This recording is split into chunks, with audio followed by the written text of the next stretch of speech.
more on the late Vietnamese monk and peace activist Thích Nhất Hạnh, who's credited with bringing mindfulness to the West. Now, thousands of people in Vietnam have been mourning the death of the influential Zen Buddhist monk and peace activist Thích Nhất Hạnh, who's credited with bringing mindfulness to the West. He was 95 and rose to prominence in the 1960s as an opponent of the Vietnam War. His reach within Buddhism is seen as second only to the Dalai Lama. Jatinder Dhillon reports.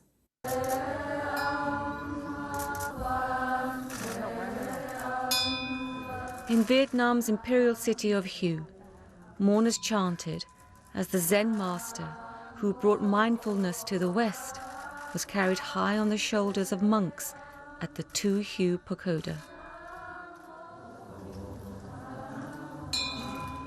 With the smell of incense in the air, Thích Nhất Hạnh coffin was placed in the meditation hall. Buddhist monks recited prayers and followers stood in silent contemplation of a remarkable life.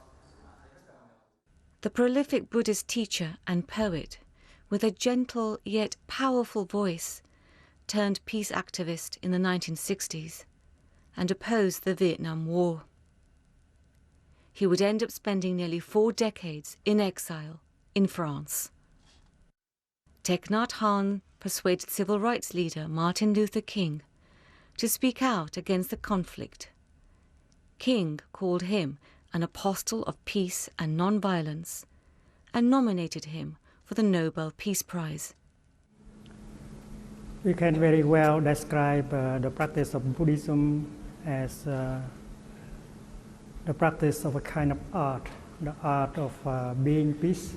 He spoke several languages, traveled widely, and wrote more than 100 books on mindfulness and meditation. He was a pioneer of the Zen movement he called engaged Buddhism, which influenced many a home of Hollywood celebrities and the Silicon Valley boardrooms. A stroke in 2014 left him unable to speak, and 4 years later he returned to Vietnam to live out his final days in the city of Hue, his place of birth. Thích Nhất Hạnh death was announced in a tweet by the Plum Village, an organization of monasteries which he founded. Tributes from all over the world, including this one from the Dalai Lama. My friend and spiritual brother had lived a truly meaningful life, he said. Thích Nhất Hạnh coffin will remain in the meditation hall before a cremation ceremony next Saturday. He dismissed the idea of death. Birth and death are only notions, he said. They're not real.